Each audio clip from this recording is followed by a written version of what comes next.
Assalamualaikum warahmatullahi wabarakatuh. Senang sekali jumpa kembali dengan Wahyudi AS. Kali ini kita akan sajikan prediksi soal kuantitatif TPS UTBK tahun 2021. Kali ini pada bagian yang ketiga. Silahkan disimak dari awal hingga akhir. Semoga kalian bisa memahaminya dengan mudah dan tentunya bisa menjadi modal untuk bisa mengikuti tes UTBK di tahun 2021 ini, dan berharap semoga kalian bisa diterima di perguruan tinggi terbaik yang kalian harapkan. Oke, tetap semangat ya. Ya, perhatikan permasalahan yang disajikan ya. Rata-rata tinggi badan siswa pria 158 cm dan rata-rata tinggi badan siswa wanita 150 cm. Jika rata-rata tinggi badan seluruh siswa 153 cm dan banyak siswa dalam kelas tersebut 32 siswa, maka banyak siswa pria ada berapa ya? Oke, tentu ini berkaitan dengan rata-rata atau min ya. Oke, sekarang kita dapatkan dulu data-data yang diberikan ya. Kita tuliskan data-data yang dituliskan. Rata-rata siswa pria kita misalkan X1 ya. Jadi nanti rata-rata tinggi siswa pria ini kita misalkan dengan notasi X1. Kemudian rata-rata tinggi badan siswa wanita itu misalkan X2 ya. Kemudian jika rata-rata tinggi badan seluruh siswa itu adalah X ya, atau X bar sama dengan 153, dan banyaknya siswa dalam kelas tersebut 32 siswa, berarti F-nya adalah 32. Pertanyaannya adalah banyak siswa pria ya. Jadi banyak siswa pria ada berapa? Nah, misalkan banyaknya siswa pria itu adalah X ya. Jadi misalkan F1 atau frekuensi dari siswa pria itu X, karena jumlah seluruh siswa adalah 32, kalau siswa prianya adalah X, tentu banyaknya siswa wanita 32 dikurangi X, ini F2-nya ya. Jadi banyaknya siswa wanita 32 dikurangi X. Ya, sekarang kita tentukan berapa nilai dari X atau banyaknya frekuensi atau banyaknya siswa pria ya. Tentu kita ingat bahwa rumus dasar dari min atau rata-rata adalah jumlah data dibagi banyaknya data. Untuk menghitung jumlah data, tentu bisa kita cari lewat perkalian dari X1 F1 ditambah X2 F2. Ini jumlah data ya. Banyaknya data berarti sama dengan 32 ya, atau per F ya. Oke, X1 F1 ditambah X2 kali F2 dibagi F atau banyaknya frekuensi. Nah, sekarang kita masukkan data-datanya ya. Jadi X1 adalah 158, F1-nya X, berarti 158 kali X, X2-nya 150 kali 32 dikurangi X ya. Sementara X-nya adalah 153 ya. Oke, kalau kita kalikan silang berarti nanti 153 dikali 32 sama dengan 158X ditambah 150, atau ini dikurangi berarti nanti ya, minus 150X kemudian ditambah 150 dikali 32. Nah, sekarang kita kumpulkan konstanta dengan konstanta, di mana 153 kali 2 dan 150 kali 32 ini bisa kita sederhanakan ya. Gimana caranya? Ini nanti kita pindah ruas ke kiri, berarti menjadi minus ya. Ingat bahwa sama-sama dikali 32, berarti nanti 153 dikurangi 150 dikali 32. 153 dikurangi 150 tentunya 3 ya. Berarti di ruas kiri tinggal 3 kali 32. Yang di ruas kanan 158 dikurangi 150 berarti 8. Ya, 8x. Oke. Nah, sekarang cukup mudah untuk bisa kita selesaikan ya. 3 kali 32 sama dengan 8x. 32 bisa dibagi dengan 8. Dapatnya adalah 4, berarti x sama dengan 12. X tadi adalah F1. F1 adalah banyaknya siswa pria. Banyak siswa pria adalah 12 ya. Nah, berarti pernyataan yang benar adalah lebih dari 20 berarti salah, lebih dari 18 salah, kurang dari 14 betul, lebih dari 12 salah karena pas 12 ya, lebih dari 15 salah. Berarti jawaban yang benar adalah yang C. Oke, cukup bisa dipahami ya. Berikutnya, usia Tuti 3/4 usia Yanti. Usia Yanti 2/3 usia Santi. Jika sekarang ini usia Santi 24 tahun, maka usia Tuti berapa? Ya, ini perbandingan berantai ya. Jadi perbandingannya dimulai dari Tuti, usia Tuti 3/4 kali usia Yanti. Nah, misalkan T itu usia Tuti, Y itu usia Yanti. Berarti kalau di sini bisa kita tuliskan usia Tuti sama dengan 3/4 usia Yanti. Kemudian berikutnya usia Yanti berarti Y sama dengan 2/3 kali S ya. Jadi usia Yanti sama dengan 2/3 usia Santi. Usia Santi 24 ya. Nah, maka nanti untuk bisa mendapatkan berapa tahun usia Tuti, berarti kita cari Y-nya terlebih dahulu ya. Berarti Y sama dengan 2/3 S sama dengan 2/3 kali 24.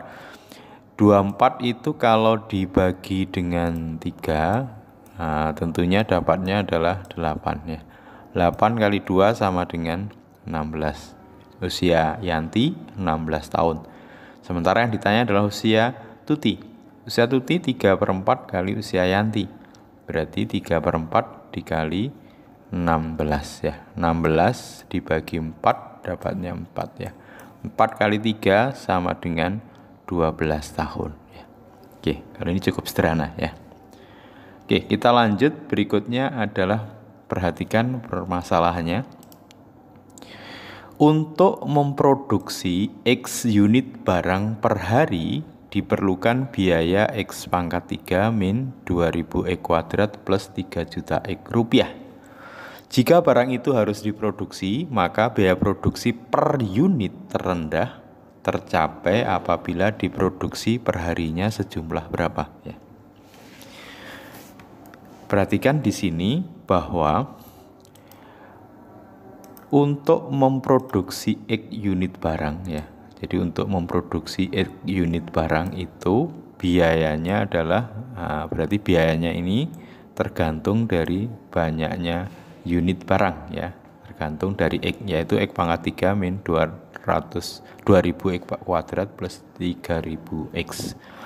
Berarti kalau ini adalah fungsi biaya, Fx itu fungsi biaya untuk X unit per hari, maka nanti biaya produksi per unit ya.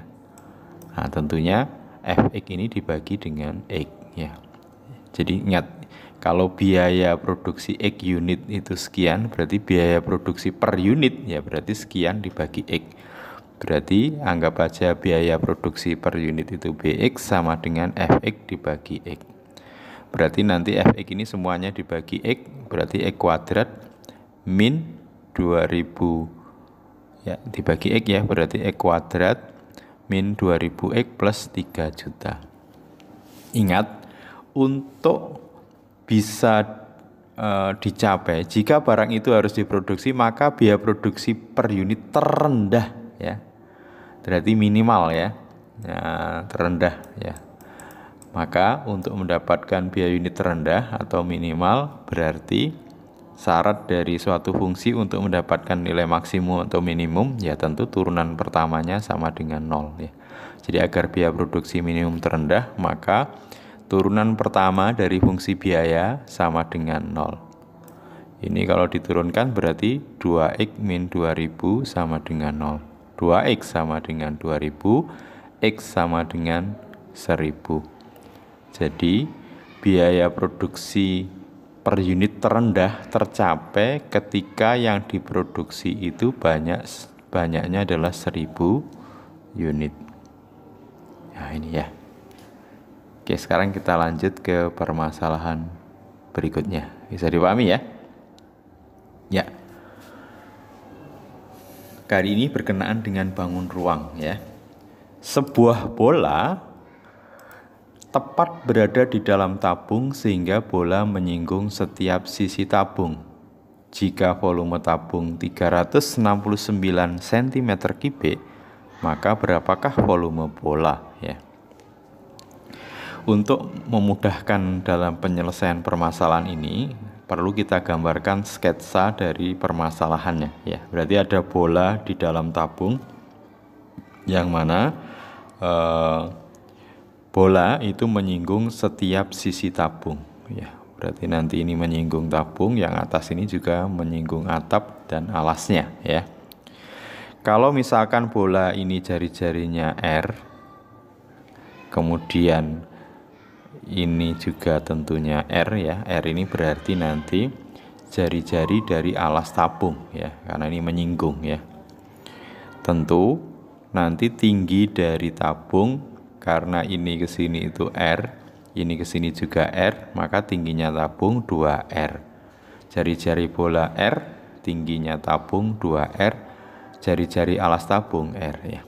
Maka kalau kita bandingkan volume bola dibanding volume tabung, volume bola 4/3 pi kali R pangkat 3, volume tabung pi R kuadrat, ini alasnya, dikali tinggi T ya. Tentu T-nya nanti sama dengan 2R. Jadi nilai dari T ini sama dengan 2R nanti ya.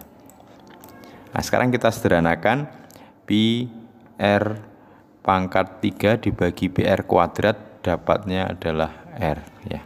Sehingga bentuk sederhananya menjadi volume bola per volume tabung 4/3 R per 2R. Jadi T-nya 2R.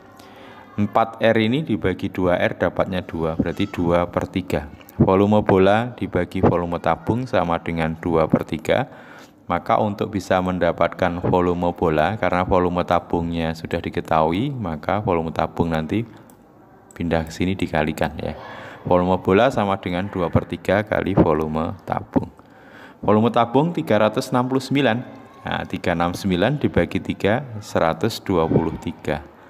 123 dikali 2, 246 cm3 ya. Jawabannya adalah yang A. Oke, cukup mudah ya. Mudah-mudahan bisa dipahaminya. Terakhir, nah sekarang berkaitan dengan peluang ya. Perhatikan permasalahan yang diberikan di sini. Pada pelemparan sebuah dadu sebanyak 300 kali, frekuensi harapan muncul mata dadu lebih dari 4 ya. Ini permasalahannya cukup sederhana ya. Frekuensi harapan itu berarti nanti peluang dikalikan banyaknya percobaan ya. Di mana percobaannya sebanyak 300 kali. Berarti kita tinggal nanti menentukan peluang ketika satu dadu dilempar muncul mata dadu lebih dari 4 berapa ya. Jadi pada pelemparan dadu, ingat mata dadu ada 6, mata dadu 1, 2, 3, 4, 5, 6 ya. Berarti S-nya adalah 1, 2, 3, 4, 5, 6. Maksudnya 1 ini berarti mata dadu 1, mata dadu 2, 3, 4, 5, 6. Berarti banyaknya ruang sampel ada 6 ya. Sementara yang diinginkan adalah kejadian muncul mata dadu lebih dari 4. Berarti A-nya 5 dan 6 karena lebih dari 4. Berarti NA sama dengan 2. Maka peluangnya sendiri atau banyaknya percobaan sebanyak 300, maka kita cari peluang kejadian A, PA nanti sama dengan NA per NS ya. NA-nya sama dengan 2, NS-nya 6, jadi sama dengan 1/3. Sehingga untuk mendapatkan frekuensi harapan ya sama dengan N dikali peluang kejadian A. N-nya sama dengan 300 dikali sepertiga. 300 dibagi 3 tentunya dapat 100 ya. Berarti frekuensi harapannya adalah 100 kali. Jadi ketika pada pelemparan sebuah dadu sebanyak 300 kali, frekuensi harapan muncul mata dadu lebih dari 4 adalah 100 kali ya. Oke, mudah-mudahan bisa dipahami dengan mudah. Tetap semangat ya. Berharap bisa menjadi modal untuk kalian bisa menyelesaikan nanti di real menghadapi tes UTBK di tahun 2021 ini, dan sukses untuk kalian di tahun ini. Terima kasih. Assalamualaikum warahmatullahi wabarakatuh.